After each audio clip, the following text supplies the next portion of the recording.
Okay, Catherine, I believe we have everyone. Terrific. Welcome, all of you. Some of you I know, and it's nice to see you, and others are new faces. But on behalf of the California Access to Justice Commission, I want to welcome you to the webinar. I'm Catherine Blakemore, and I'm the chair of the commission. And more important to me is I was a legal aid lawyer and a ED for my entire career, some 40 years. So this work is really, really important to me. And I'm really thrilled that we have the opportunity to once again provide a grant opportunity for innovation and infrastructure grants. This will be our third year. And I just want to share with you that this is another way that the legislature demonstrates its deep commitment to legal aid programs. This program is actually important to them. We use all of the good work that you're doing as an opportunity to share with them how important thinking about infrastructure and legal aid and new and creative ways of providing services are. So thank you to those that have received grants and done great work with those. It makes it very easy and compelling to talk about that work. I get to introduce the grants team. So we're going to move the slides a little bit forward. We have some new faces and some people who have helped with this for the last 2 years.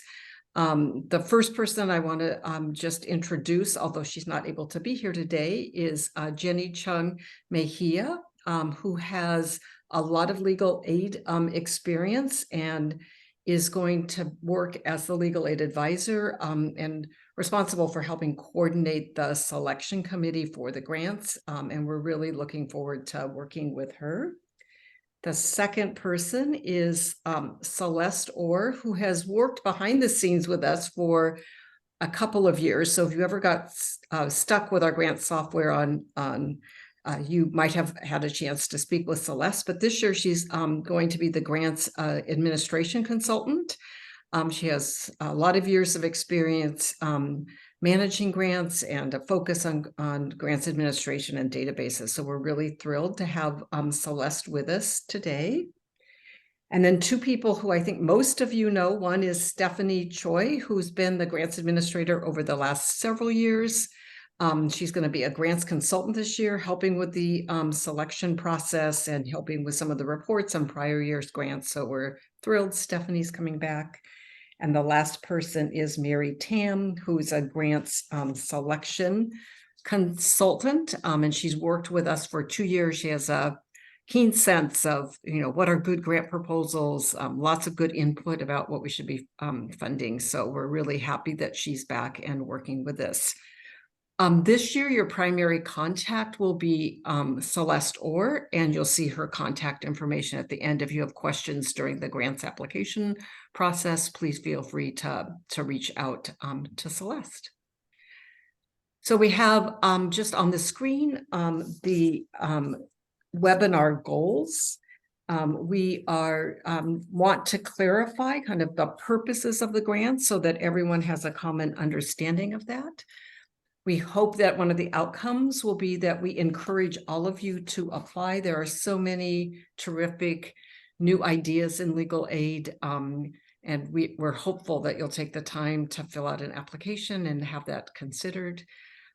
We have the opportunity to both to inspire you about the grants that can be done, and one of the ways we're going to do that is through some peer learning.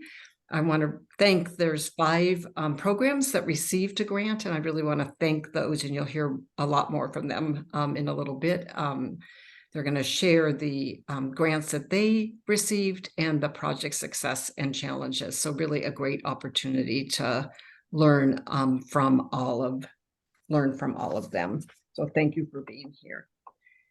You'll see just a really quick agenda. We're shortly going to shift to the grant basics. We're going to talk about what does innovation mean, what does infrastructure mean, give you some tips on applications, go through the criteria and timeline, and then allow opportunities for questions and answers that you may have. And the last thing I want to share is just a little bit about last year's grants. You can see on the slide that we received 73 applications and were able to fund 48 of them, which is almost a 66% acceptance rate. The grants are both a combination of statewide grants, and then you can see the breakdown from the different other geographic areas. One of the focuses for the legislature is funding rural areas, and we're really pleased with the number of proposals from the Central Valley and some from the far northern reaches, but also a nice mix of Southern California and other places in the state. One of the differences with this grant is that we can fund both programs that already receive IOLTA funds, and we can also fund those who aren't yet qualified to receive IOLTA funds. So 65% of the grants were for IOLTA programs and 35% from non-IOLTA programs.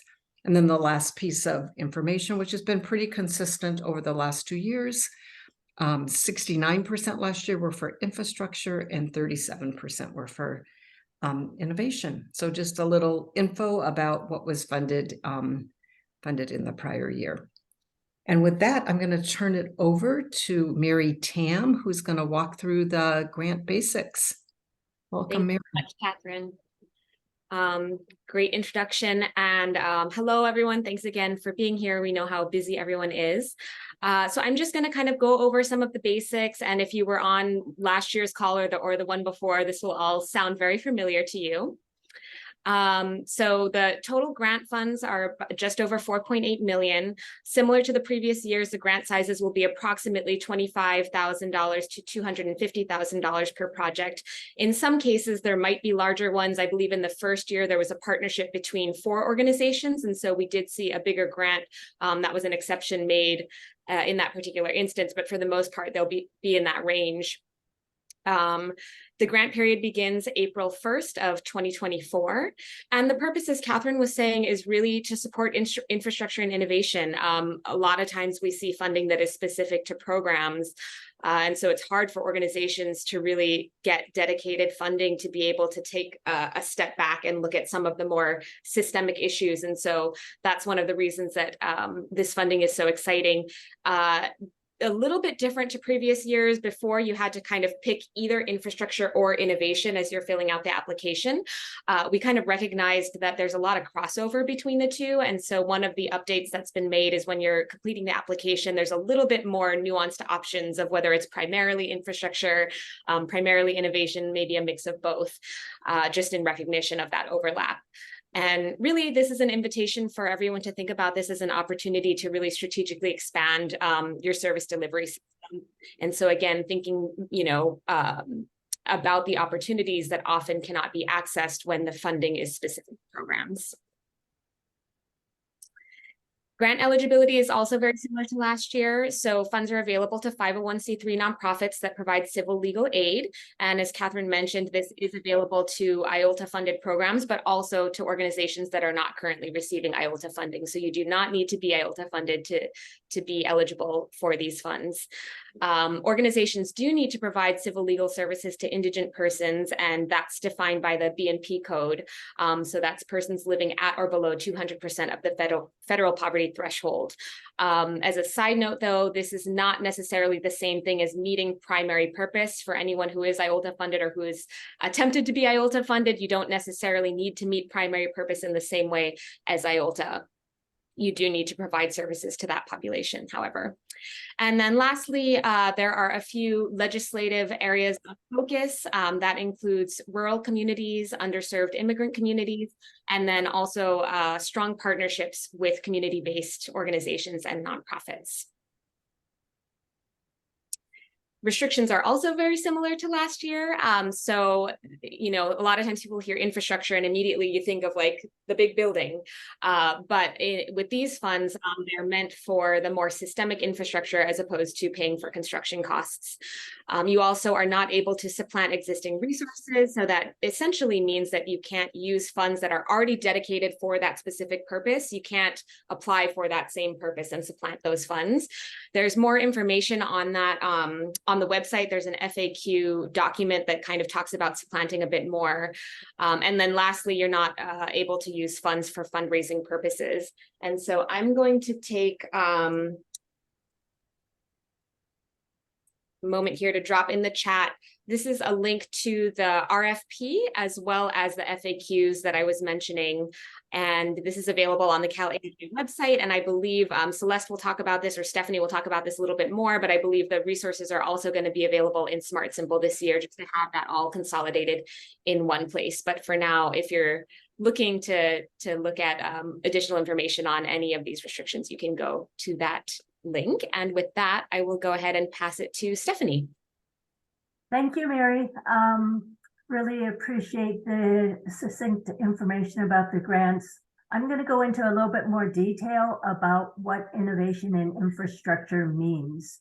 So while innovation in infrastructure seem like polar opposites, the common theme is that with these funds, as Mary said, you have an opportunity to step back from the day-to-day press of business and put in place a system, a program, or a structure, something that will impact your future delivery.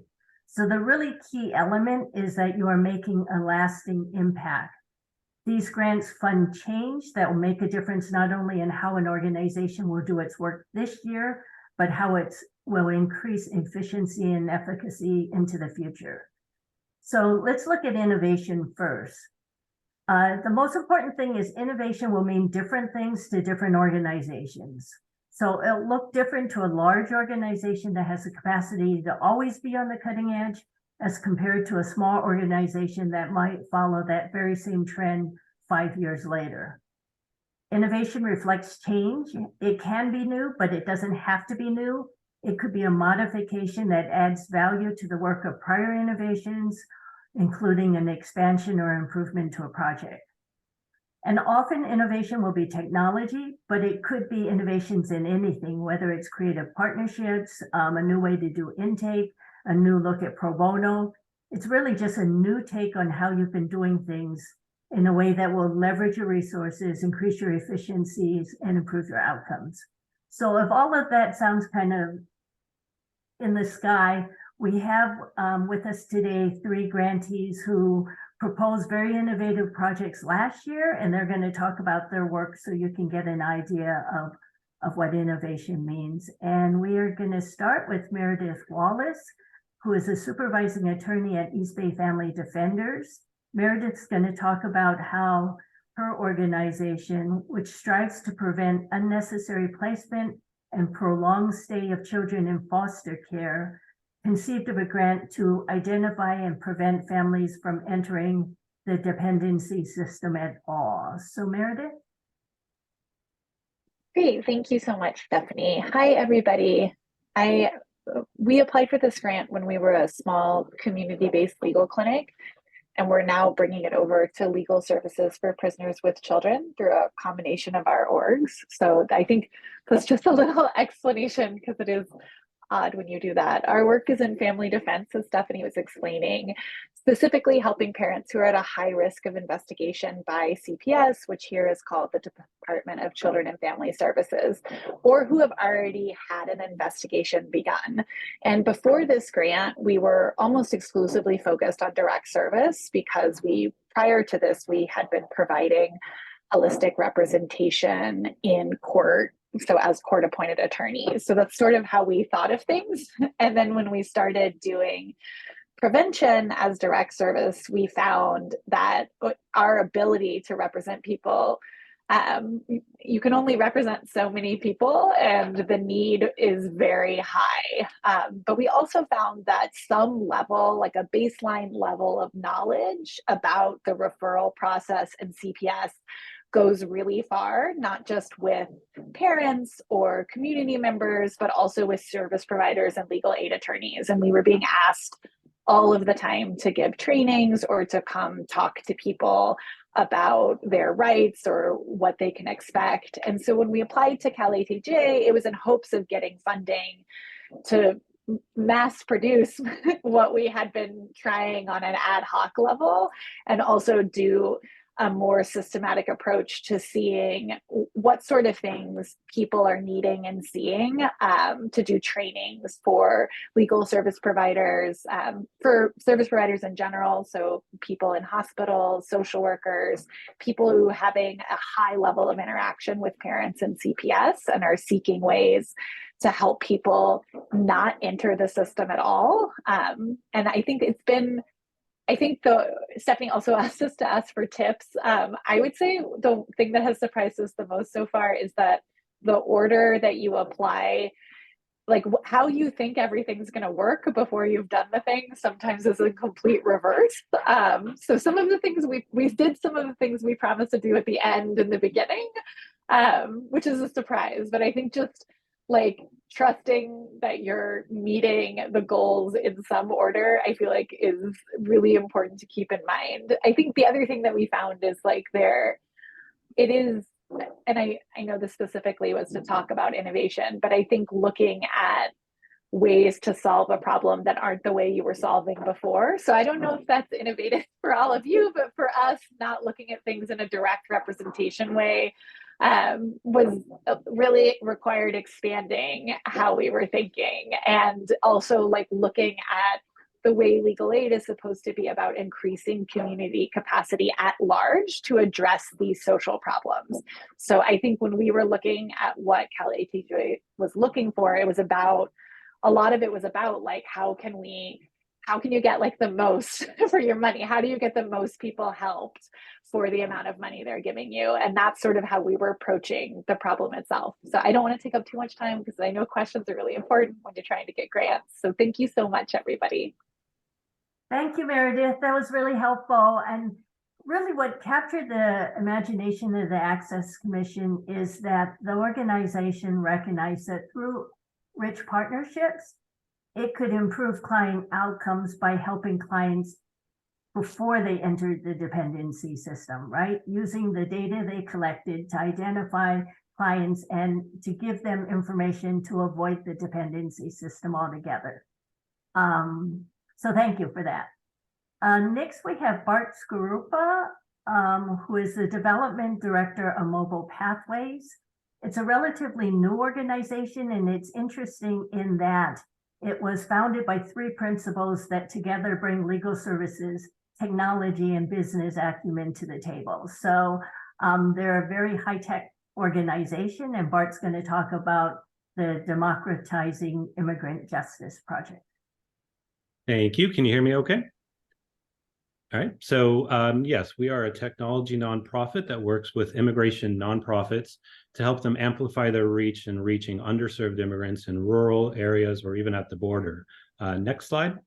The easiest way to probably explain it is in a story. This is Maddie. She is one of our partners from El Otro Lado, who is based in San Diego.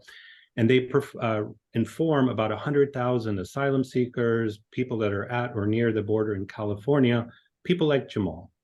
Jamal is a refugee from Cameroon who came here about 3 or 4 years ago.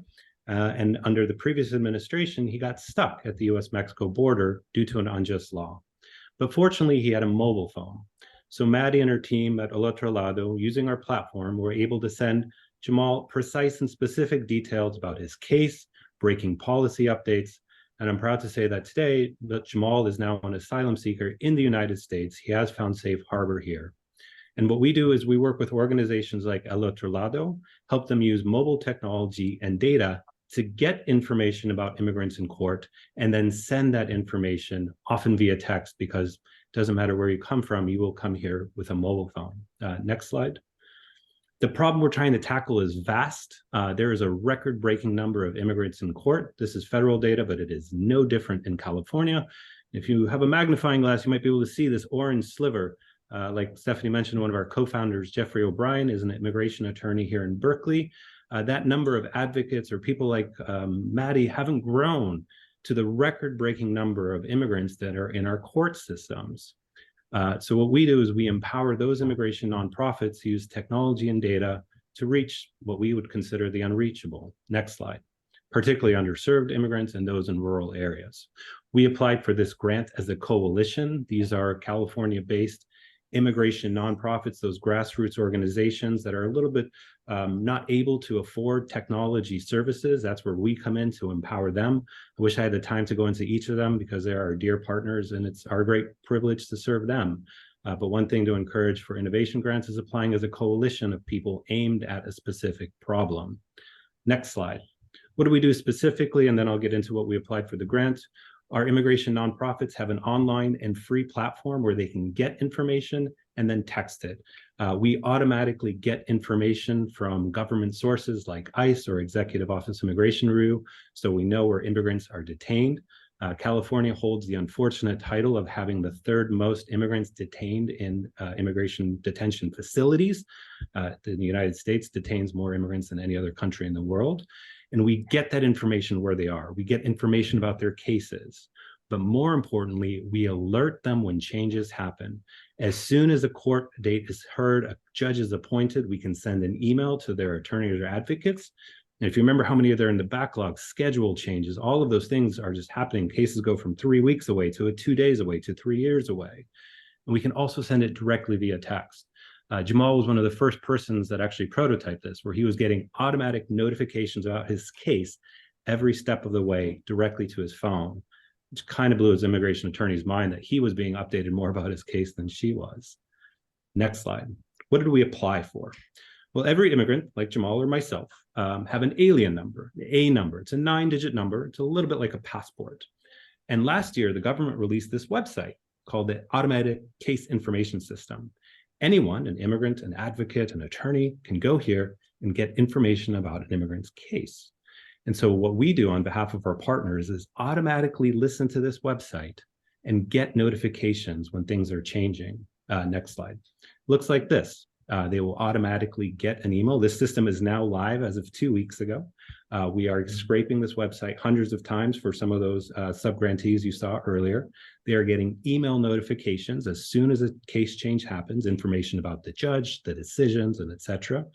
And we're very grateful and thankful for that support. And I'll leave you with one final thing, the really interesting aspect.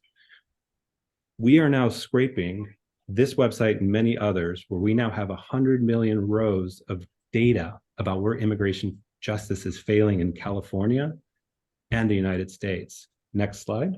So what we do by contextualizing data, and our partners are now seeing this dashboard, is we can actually use predictive analytics and other machine learning and data techniques to show what a person's odds of success are. And I'm rather sad to say to you today that if you are a Guatemalan asylum seeker in Los Angeles, you have about an 8% chance of being granted relief. But I have some somewhat good news. Next slide. If you had your case heard in San Francisco, you'd have a 70% chance of finding success. And for those of you that are legal practitioners, you might be asking yourself, how is federal law being adjudicated differently across California cities?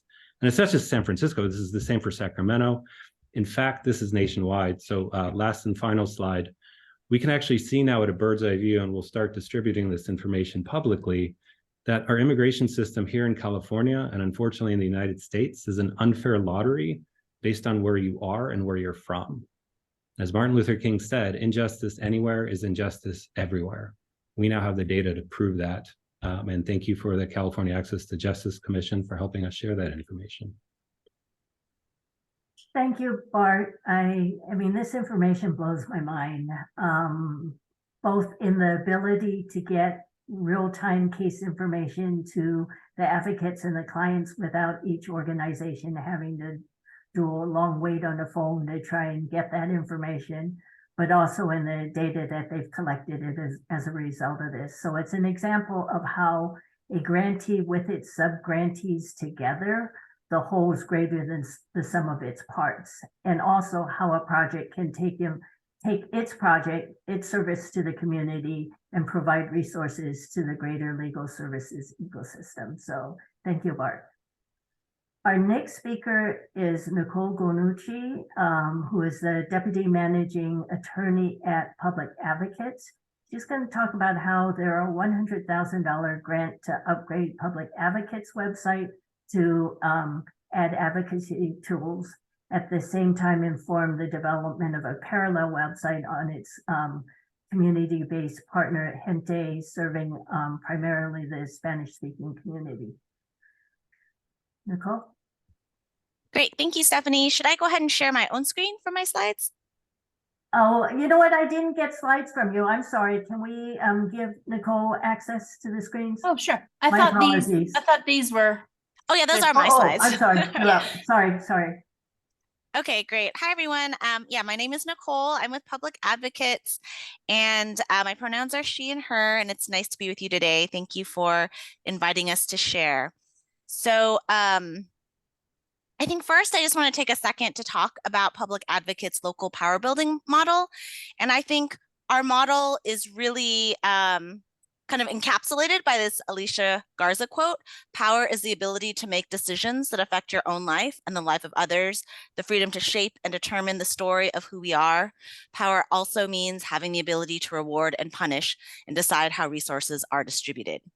So we are a statewide legal and policy organization, and we do power building with directly impacted people at both the state and local level. But today I'm going to focus on our local work. And in our local work, these are our goals. We try to create the conditions to shift power in a school or school district by educating BIPOC and low-income families and students about their rights and translating state policy changes and opportunities to the local context. We support BIPOC and low-income families and students to change the material conditions at their school and in their school district based on their own needs, priorities, and vision, not the one we impose upon them. And third, we build the local infrastructure, or help to co-create the local infrastructure with our grassroots partners to monitor implementation of wins and ensure that the change is experienced by families and students locally. And so we kind of implement this vision or this model by working with local grassroots organizing partners across the state. And one of our core partners is Gente Organizada, which is a grassroots organization located in Pomona, California, that organizes families, students, and community members. Their base, much like their community, is largely monolingual Spanish speaking, but they're also very committed to doing solidarity work with the Black community in Pomona. And so yeah, we've worked with Gente for a number of years. And as you can see from these images, we've worked on a number of issues. We started working on funding issues through a participatory budgeting campaign pre-COVID. And then we moved more to like school to prison pipeline and decriminalization issues, also with a funding lens where we supported Gente in defunding police and investing more in services. In Pomona, we did like reports with them, and we continue to work together around issues like funding, literacy, decriminalization. And so as we've been doing this work together over the last probably 5 or 6 years, early in 2023, this idea emerged from Gente for a narrative project and website around institutional violence because of the need for a cohesive narrative and repository for all of these issues that we worked on together: the funding issues, the school to prison pipeline issues, the literacy issues, et cetera. And so if you go to the next slide, that is where this opportunity came in, and we are very grateful that we had an opportunity to resource this idea through this grant. So on the Gente side, the sort of problem that we were trying to solve for was getting away from, individual isolated campaigns when everything is really actually interconnected, and to build this cohesive narrative. And the cohesive narrative that Gente chose, again, going back to, the people choosing for themselves how they talk about their work and their experience, like for the people and institutional violence. And so we, we came up with these different sort of like buckets, I guess you would say, to kind of describe the work. And we're currently working on this website where we will have all of the documents, because we do a lot of things together, whether that's like PRA requests or demand letters or whatnot, reports, having all of the information, democratizing the information that we have gathered together under these buckets. And we're publishing these mini briefs that you can see a couple of them here to make it accessible for community members. So again, the goal for them was a one-stop shop, which this website will be. It was to empower community members to take action to end institutional violence in Pomona and transform their school district. And that's also why we're trying to make all of these materials available and also trying to make them not wonky, and in a language and sort of like with appealing visuals, I guess, that folks will be able to kind of absorb easily. And on the PA side, we needed to update our website and really wanted to make it more interactive and engaging, in large part to better achieve our own power building objectives. So we did have common goals. We had these goals to inform, inspire, engage, and increase our reach for both organizations. So we thought that it would make sense to work together. And so we are working together. We're reviewing and creating content together.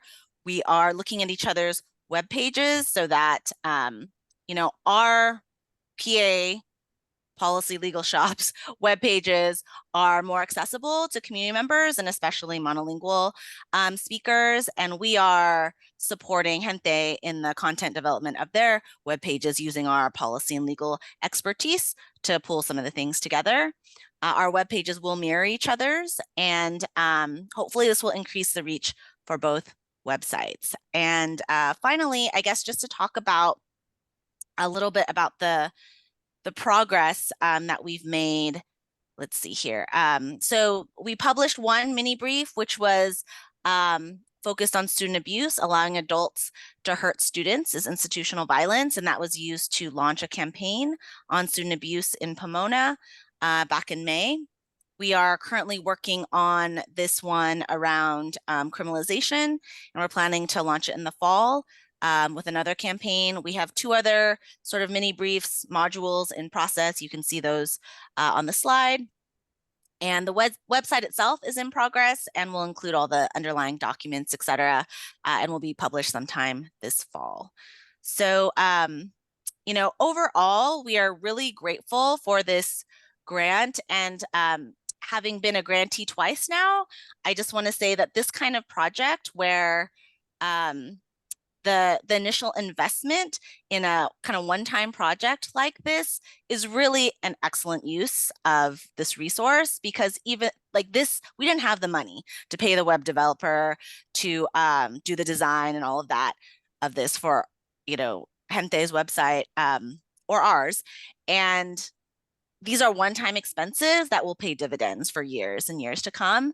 Part of our model and part of the model of the web developer we're working with is to also equip our partner Gente with all the tools they need to maintain their website moving forward. So, so we're really excited about the power building, I guess, opportunity and the capacity building provided by this grant. So thank you again for this opportunity. Thank you, Nicole.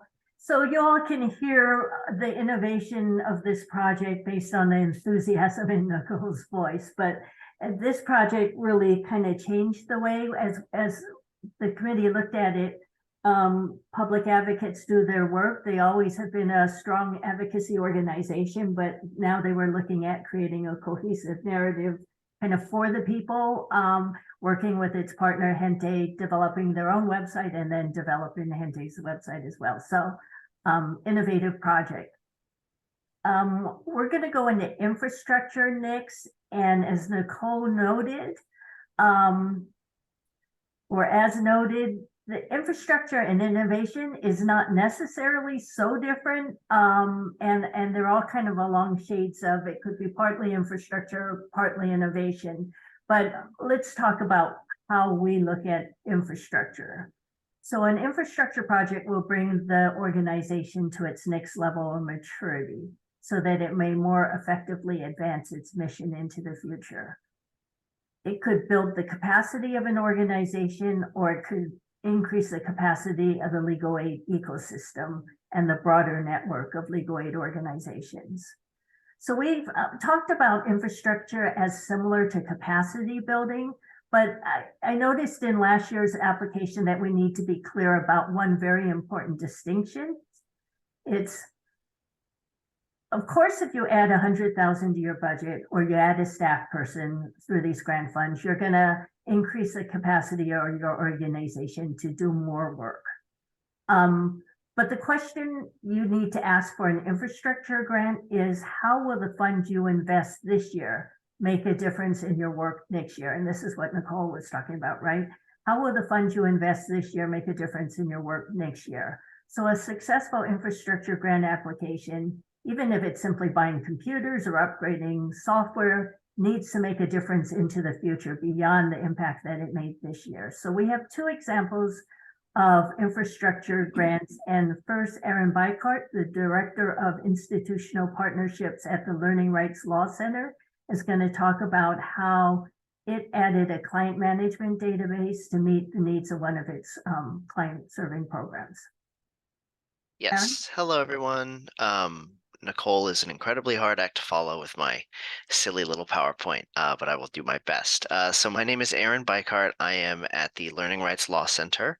Our Tiger program is a parent training program for educating parents on their students' rights to an equal education, particularly within the special education system, ensuring that they know that they have access to equitable and accurate special education assessments, services, and what their rights are and opportunities to enforce those rights. So if we can go to the next slide, please. Our Tiger database project, the Tiger program is the parent training program. We teach parents across LA County into other Southern California counties. We have parents apply to participate in the program because we need to make sure that they fit in our income qualifications in order to receive our services.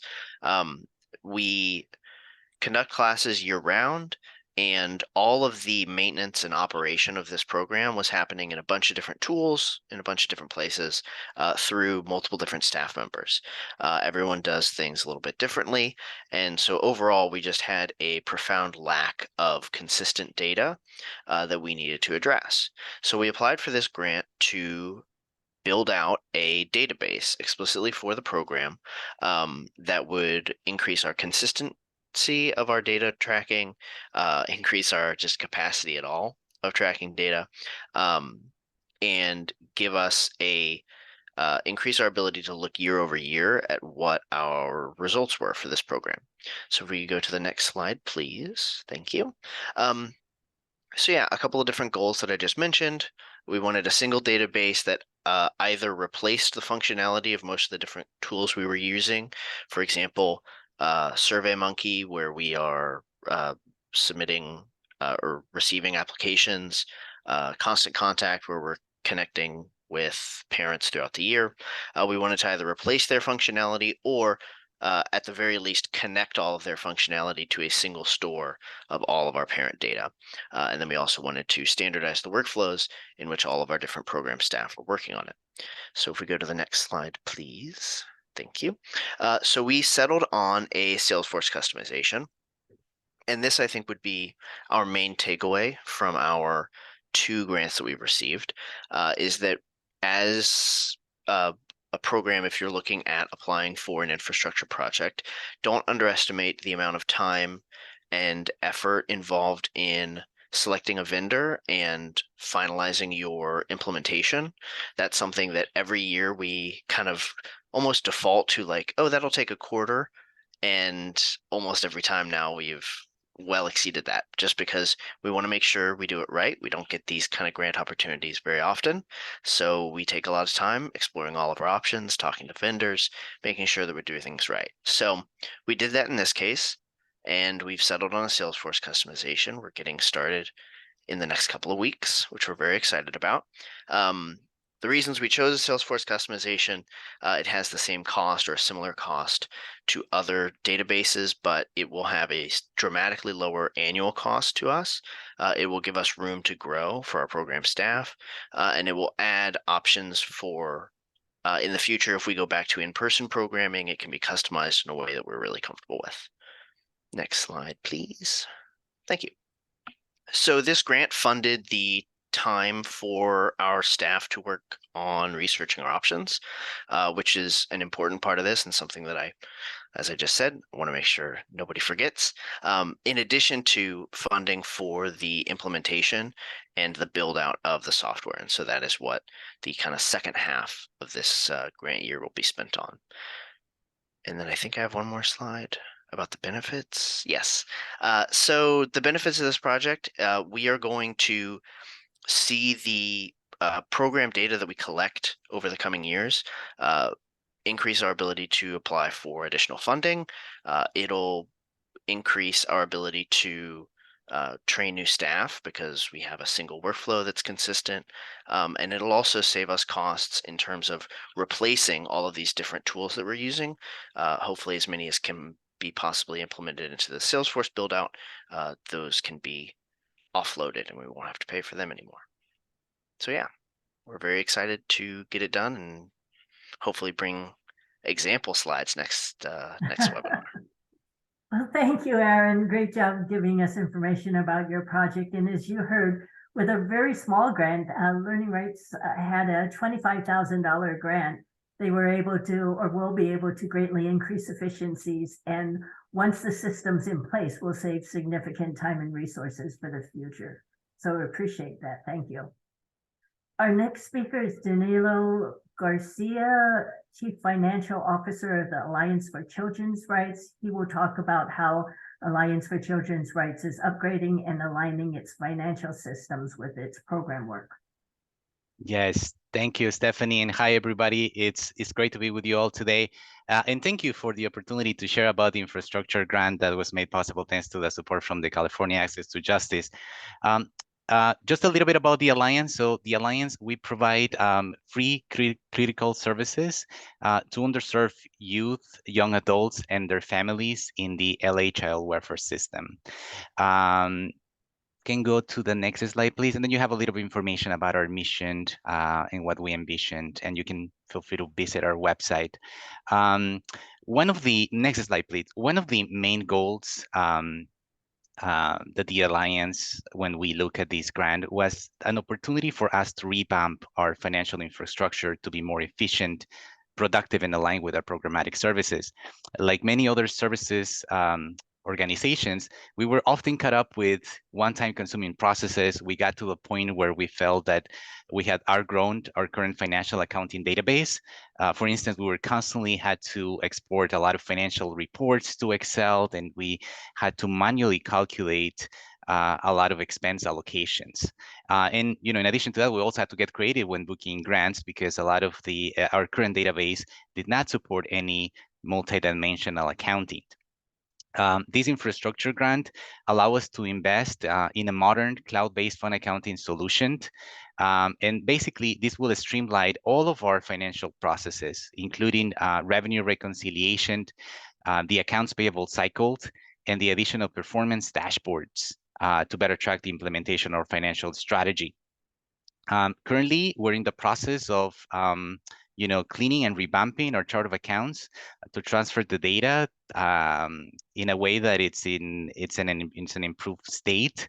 Our goal is to eventually transfer 7 years worth of financial information. And this is crucial because this will allow us the opportunity to analyze the information in using multiple years. And so having that historical data will be really beneficial when we look and we analyze financial records. We have also become familiar with different integrations with our 16 systems that are going to be so useful, including our current payroll solution. It actually is going to be able to talk to our database, and that's going to bring a lot of value to the organization. We have also identified different modules, including an accounts payable module, in a fixed asset module that will generate a lot of value for us. Especially, after the pandemic, a lot of organizations have to remain really adaptive and nimble when it comes to, even, to the smallest transaction, which might be issuing checks. So what this new module would allow us to bring everything into one platform without having to utilize different services to accomplish the same goal. As Nicole mentioned in one of the examples in the innovation, one of the things that was really appealing to us was that the initial cost is not carry over from year to year. That was really important because, as we all know, we're juggling different areas, and one of the things is that we care about any additional cost that might bring. So what this grant allow us is to make sure that everything was included in the grant, which included the setup fee, the one-time license and maintenance fee, the training, the consultant that is helping us transfer the data. All of that was really crucial for us when we applied for this grant. And thank you again to the California Access to Justice for giving us the opportunity to streamline our financial processing and tie that information with our programs. Thank you. So like Learning Rights Center, Alliance for Children's Rights took the grant funds and really rethought the finance systems of Alliance for Children's Rights and how it fits within its other kind of departments, and what it is putting in place will make a huge difference for the future. So thank you for that presentation. I want to thank all of our grantee presenters for doing such an amazing job in your presentation, but also for the fabulous work that you are doing with your organizations and for the work of your organizations. This slide just gives you the identity of the folks who spoke today. My apologies if I mispronounced anybody's names, but thank you very much for your presentations today. So what you heard were 5 great examples of infrastructure and innovation grants, but you have at your disposal a lot of other information, both on the California Access to Justice website under grants and in your Smart Simple portal, the resources section. So Celeste, if you take us to the resource section on the portal. On the portal itself, under the blue infrastructure, and you'll get all the information you need for the grants now, the notice of funding opportunity, the facts, as well as we will make sure that the rubric for scoring guidelines is up here, and an opportunity to get on the mailing list for further information if you don't already have it. And then if you look under the INI grant resources, on the far right, under all the sticky notes picture, is infrastructure and innovation examples. Mary and I put this together before the first year of the grant, based on information from LSC TIG grants, from the LSC Pro Bono Innovation Grants, and other legal services sites. It ties back to the ABA standards for the delivery of legal services, and just gives you examples in kind of a lot of different areas of what innovation and infrastructure might look like. And then if you look on the far right side under the project groupings, this is something that we created at the request of some of the grantees. And what we tried to do is very roughly put into categories the grants that were funded in the first 2 years. So if, for example, you want to develop a website, you can look and see who else used grant funds to develop a website. Or if you're doing a case management system, you can see who used the funds to develop their case management system and which case management system they're using. This is just a resource so you know who among your peers are doing the work and you might have a contact for them. Additionally, I actually can't see what's in that middle section, Celeste. Oh, this evaluation and metrics. Oh, the evaluation and metrics, that's for later. The way the application is structured is we try to put as little information in the application itself. And then if you are funded, we ask for more detail. And one of the details we ask for if the grant is conditionally recommended for funding is such things as what your evaluation plans are going to be. And this is a compilation from the first year grants of all of the different ways that grantees said they were going to evaluate their project. So you can just kind of scroll through and see if any of those are prompts for how you might evaluate your project. We want this to be a growing document, so if we're missing something, let us know and we'd love to add to it for you. And then if you scroll down on the resources, there's a link to last year's webinar, which, as Mary noted, pretty much the same as this year's webinar, but if you want to see 7 different grantee examples, go starting at minute 16. There are other grantees talking about their projects and how they use grant funds. And then below that is the rubric, which Mary will be talking about a little bit later. It's the scoring criteria that an Access Commission will use for evaluating your applications. And then I'd like to link into, there are 2 other, they're non-Access to Justice Commission resources, but if you're not familiar with LSNTAP, you definitely should be for technology projects. It's the Legal Services National Technology Assistant Project. It offers TA to legal services organizations if you meet certain criteria.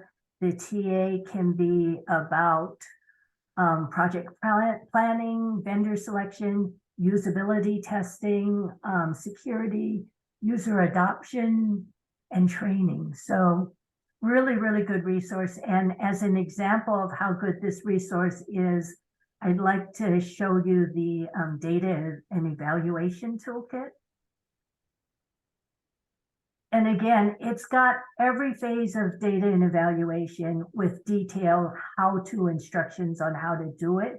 And particularly, if you look at, for example, how to portray data, it includes all the different software options that you might consider, what graphs and charts you might use for portraying different information. I mean, this is really a rich site generally, and I use data and evaluation as an example of what type of tools they have available, but you should look at it because they have sections on website development, case management, intake, you name it, they've got it. So look at that site if you haven't already. And then the last site I'm sure you're all aware is TechSoup, right? They offer discounted hardware and software, and they also provide a lot of rich materials for nonprofit organizations. I'd also like to promo in advance, coming soon, some of the grantees that have worked on developing website tools will be putting together a webinar on lessons learned from their time developing their website. So you all will be hearing about that soon if you're on the list for information. And with that said, I am going to turn the mic over to Me. Mary, who's going to be talking about the details. Great, Stephanie. So a couple of application flags, and this is for all applicants. And I see that I just want to take a moment to acknowledge there's some questions coming in through the Q&A chat box, which is great. We will have a Q&A section at the end of the call. So I know one of these questions will get answered right now, and the rest will get answered towards the end of the call. So the grants do need to be a single cohesive project. Applications should describe one project. That said, if the organization can state, an explanation for how all of the different smaller elements fit together, if there's a very clear common thread, then the commission will definitely, consider funding all or part of that project. It's really the projects that are talking about doing training here and a financial system here and website updates here and hiring a staff person to do this here. And it's all, a little bit of kitchen sink situation, that it's harder to find a cohesive project. So just keep that in mind as you're completing your applications. And then for those of you who joined late, as we stated in the beginning, organizations do need to serve populations at or below 200% FPL, or persons, seniors or persons with certain developmental disabilities, and that's defined in the BNP code. And so there's a section of the application where it asks, you know, how your organization is able to determine how the tracking is to determine that you're serving that population. Flags. So there's a first part of the application, and then if your application is tentatively approved, there's sort of another round of flags that we just wanted to highlight because there is some confusion in the last couple years.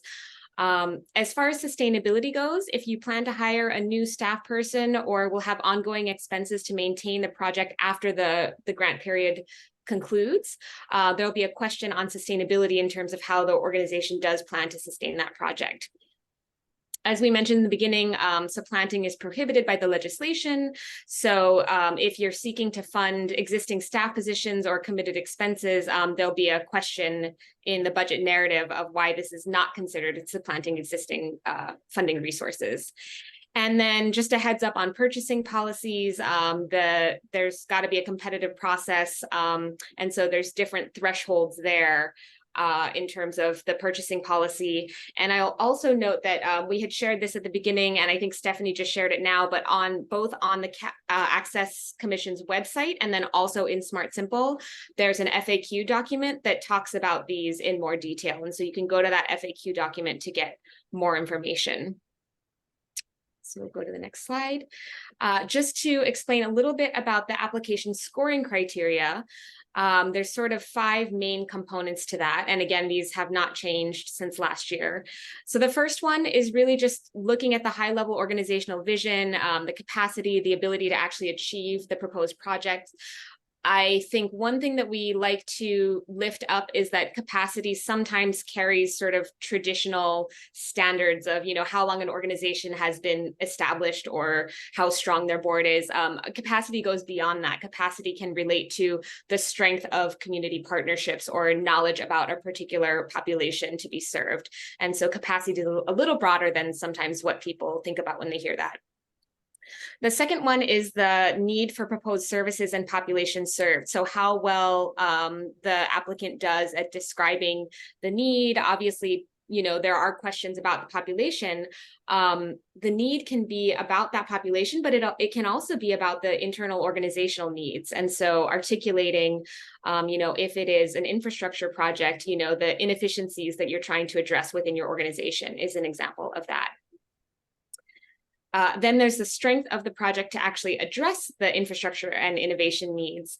You know, maybe the need is established, but how well does the organization do at describing how they're going to address that, and how strong is the connection to infrastructure or innovation? And I think Stephanie mentioned earlier, one way to think about it is, does the impact of this project go beyond this 12-year grant period? You know, is the impact confined to that 12 months, or is something happening within that period that's actually going to carry forward and benefit the organization, the staff, and therefore the community beyond that 12-month period? The fourth one is the significance of the proposed outcomes and impact. I think a side note on this one is that the budget should be reflective of, you know, the costs of what's being proposed to be done. So it's kind of thinking about the value of how much something is going to cost, and then the potential impact that carries, and finding balance there. And then lastly, there might be additional factors, whether that's a really strong partnership. You know, I think I mentioned in the beginning of the call that there was a 3 or 4 organization project that received funding in the first year partnership. Another additional factor might be if something is clearly being done, piloted, that has a clear path towards being brought to scale and sort of supporting statewide efforts. So there's additional factors like that that will be considered. And of course, there's priority points for the legislative focus areas that we mentioned in the beginning, which are serving rural communities, immigrant communities, and partnerships with community-based organizations. And I'm going to drop in the chat, let's see here. It's the think Stephanie talked about this, the scoring guide. And this will be available as well in Smart Simple once you've gotten into the system, but this is just the actual scoring rubric if you're interested in seeing that, so you can have it in mind as you're drafting your application. And with that, I will go ahead and pass it over to Celeste. Thank you, Mary. I'm going to give an overview of our Smart Simple system, a quick overview. So if you have done an application with us before, you know that you will be submitting that through the Smart Simple portal. And here's the URL for that, which is also available on the Cal A2J website. So if you've been in the system before, you will just log in like you have if your password has expired, or if it's not working, if you can't remember it, there's a forgot password link. If you've never been in before, you can just click the register button under new to system, and then you'll see a form like this one on the right of the screen where you'll put in your org name and then you'll put in your EIN number. If you put in an EIN number for an organization already registered, you'll get an alert that lets you know someone in your org has already registered in the system. So you'll need to coordinate with that person to gain access.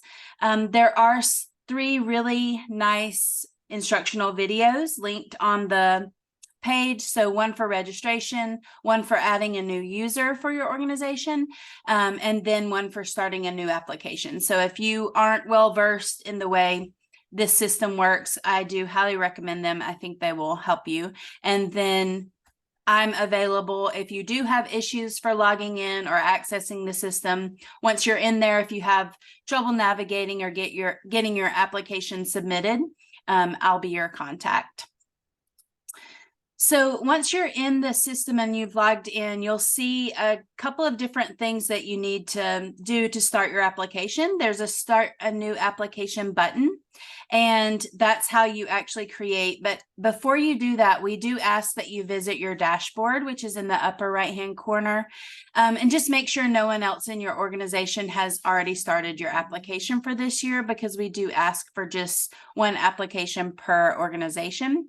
And then once you do start your application and save the draft, you'll be able to access that in your all applications icon. So there are 2 different sections of the system where you will submit information for us to consider your application. One of them is your organization profile, and that will be on your application. There'll be a link there directing you to fill in your general information. So there are 2 tabs on your org profile. The first one is general information, and you'll see that here it's just general information that we need from everyone. And then if your application is conditionally approved, we'll ask that you go back to your profile and then fill in some additional information, which are a lot of documents to attach to that. And likewise, on your application, there are several tabs of information we need, but we only need the supplemental information after you've been conditionally approved. So it will be evident to you, and there's plenty of instructions there, hopefully, to direct you to fill in your general information and your application, and then after you're conditionally approved, you'll submit more. If you've never used Smart Simple before, one of the first rules and all the rules is save your draft. Please save your draft. So it's not a system where your draft is automatically saved. So we do ask that you continue to save your work as you go along, because we don't want you to lose your work. And as Stephanie mentioned before, and Mary, there is a new section this year called the Resource Share Center, where you can go to access the RFP, which has FAQs, and we have several other documents there for you, and a link to last year's webinar if you need to access that while you're in the system. So the timeline for this year's grants, the application came online on August 17th. It's due October 6th. We will review applications in October all the way through January and go through our selection committee process. We will announce tentative awards around January 20th. Then we will be requesting your supplemental information February 2nd, and the grant period begins April 1st. That's supposed to be 2024. So now I'll pass it back over to Catherine for our questions. Sounds great. And thank you for all of the good presentations. I was really impressed with the amazing work that's being done. So what we have a question that's moving in the chat. I want to just start with that. And then we'll ask that you either raise your hand or put the question in, I guess are they putting them in chat or in Q&A? Maybe both. So there's about 5 or 6 questions in the Q&A box as well. Okay, so perfect. We'll look at both of those. But the first question is, can you please talk a little bit about returning applicants? If we want to apply for different activities under the same previously funded project, is that allowed? So Stephanie or Mary, do you want to take that on? So I'll start by reading the FAQ, which says the grant committee's expectation is that projects are all one-year projects. That said, contingent upon continued funding, organizations are not prohibited from applying for funding the following year. Renewal grants for the same project are discouraged. I think the thought is these are innovation and infrastructure projects that were intended to be able to sustain themselves in the future. If there is a request for funding for a project, the hope would be that there is some different added aspect to the project that might be considered for funding, but it wouldn't be. I mean, all of these grants are evaluated against other grants. So whether it's fundable or not does not mean it'll be funded or not, right? So I think the distinction is we aren't in a position to continue the same work, that you need to demonstrate what you're going to be doing that's different than what was funded in a prior grant. And it, as you noted, is competitive. Fair summary, Stephanie? Yeah, thank you, Catherine. You're welcome. I'm good at listening to, okay. I actually am, in the Q&A, I think we just handled that question. So are you seeing something else, Mary, that maybe If you get to the open section on the far left, there should be about 7 open questions. Well, I only see all questions 1. Okay, let me go ahead and drop these. or you can why don't you just feel free to read one? Choose them. We don't have to. I don't see any other hands raised, so. Could professional development opportunities be part of our infrastructure project?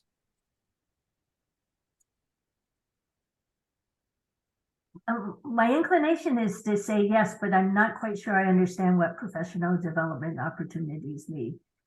But we have had, for example, a grantee that was looking for professional development in DEI work, or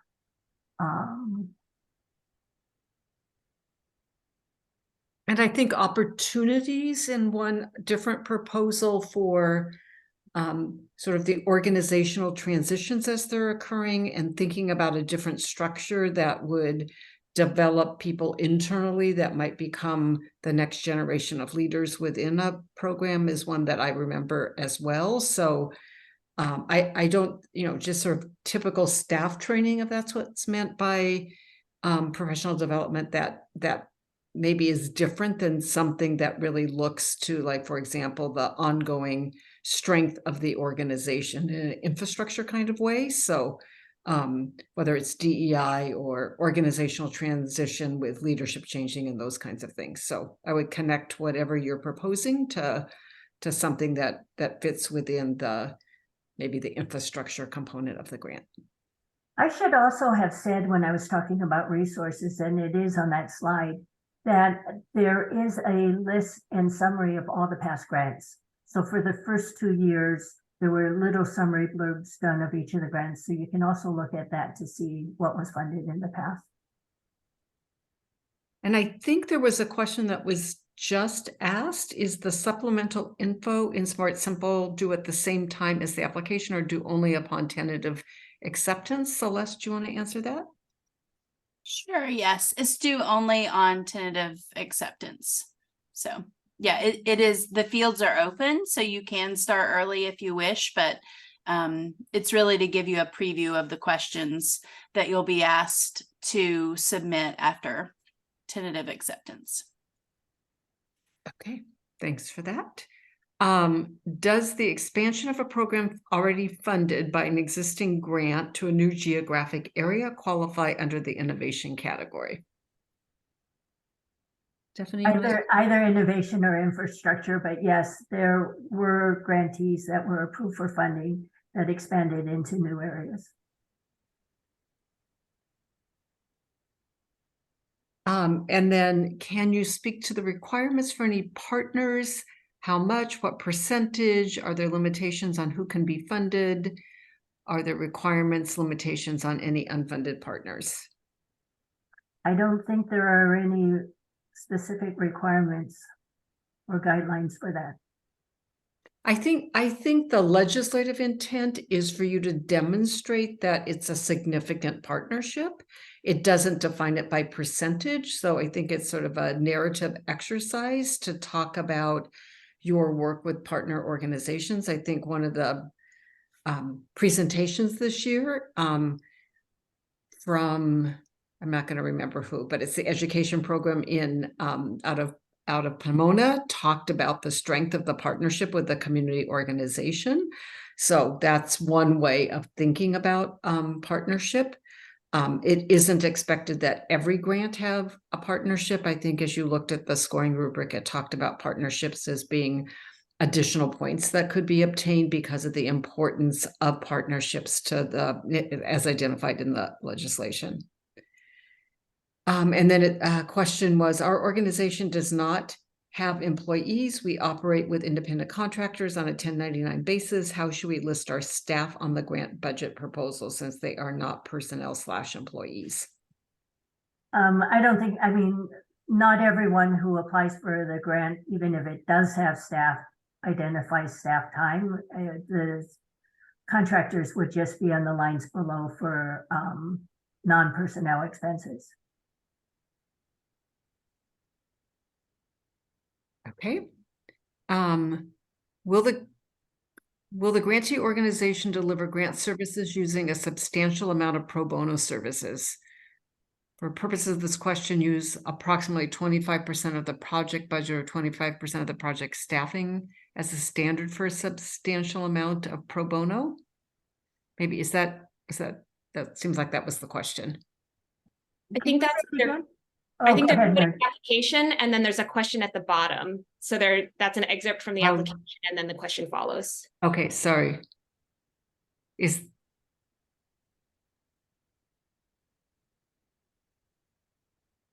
Okay, the question is there a preferred answer to this question? What would you like to see the nonprofit secure pro bono services to execute their project? Would you like to see the nonprofit secure pro bono services to execute their projects?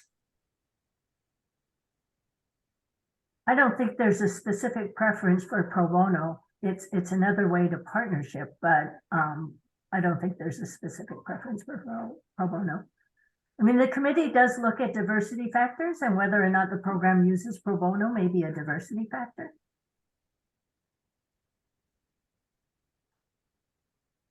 Our organization has a number of disparate infrastructure needs: financial management system, new client database migration, tablets for legal services. While all of these needs are technological, they support different agency functions. Is there a way to tie these kind of projects together in a single cohesive project, or should we focus on the largest and most expensive need for the proposal? That's a fun question. I don't know necessarily the largest and most expensive need, but the need that you can articulate as the most important to your organization. You know, we had organizations come up with very creative ways to try and tie projects as one cohesive project.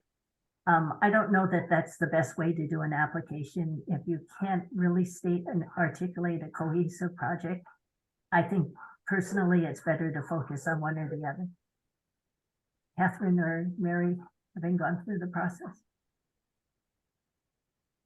I think what you said, Stephanie, is right. It has often been hard for us to see the cohesiveness when people talk about somewhat diverse or very diverse technological needs. So I think you just have to be thoughtful about how you would connect them in a way that people reading a grant could understand why they fit together. So I think it requires a thoughtful explanation if you want to do it that way.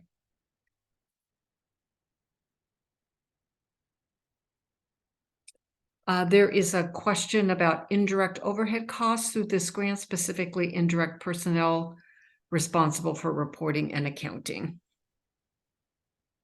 There's an administrative overhead allowance of up to 15%. Does that answer the question? I think so.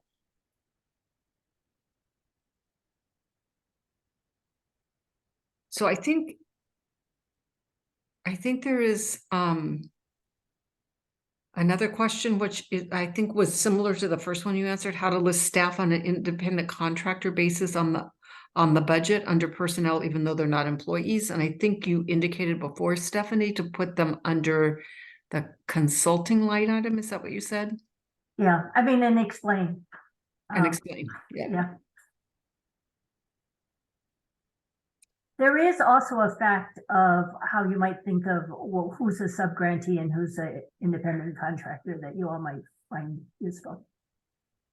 So that is exactly the next question. For subgrantees, is the required information or documentation that must be submitted with the application? Yeah, so the subgrantee would consider a partner in your work. So the requirements for that subgrantee is different. We will, after conditional approval, require a budget for the subgrantees, and will require regular reporting from the subgrantees. If you're talking about a vendor or independent contractor, then you're taking responsibility for your grant and you have a contractual relationship, and you're taking responsibility to see that they meet that contractual relationship. The next question is, would you be able to further expand upon what you would define as supplanting?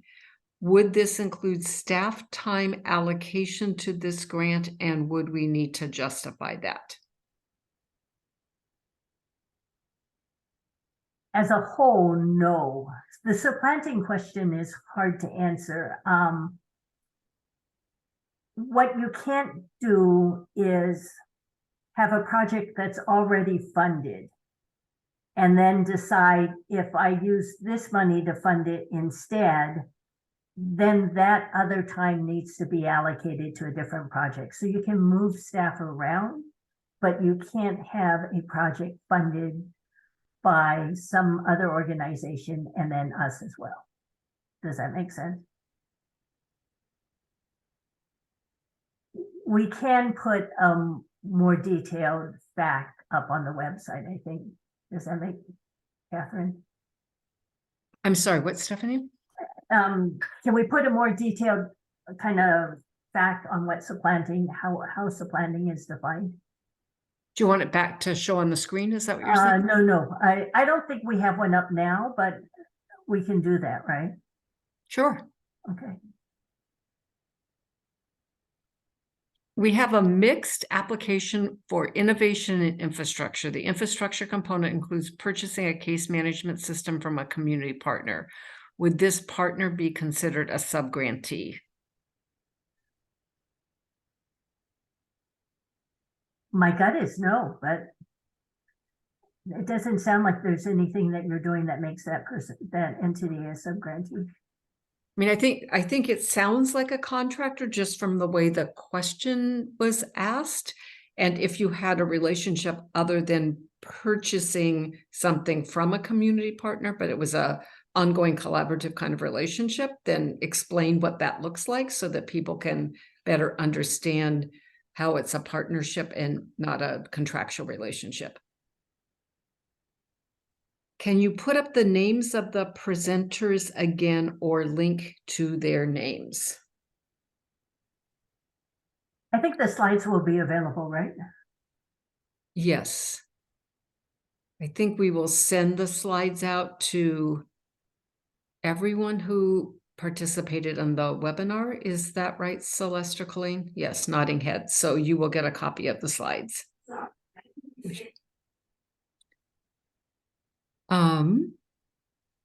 That's it from the Q&A. Okay, any other questions? If you prefer to raise your hand, feel free.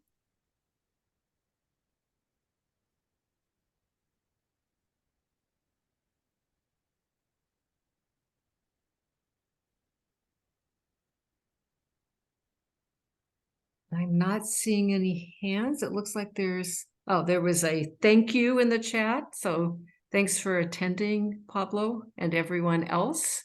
Great to see many of you. We really look forward to getting your applications and all the creative and innovative thinking that goes into them. It's really a wonderful way to support legal aid, I think. And I think all of us are proud to be engaged in this work with you. So we'll just, I think people are just saying thank you. And I think there aren't other questions, but if you have other questions that come up, feel free, reach out to Celeste, and if she doesn't know the answer, she'll get it to the right person who will know the answer. So it'll make it easy for us to manage and promptly respond to your questions.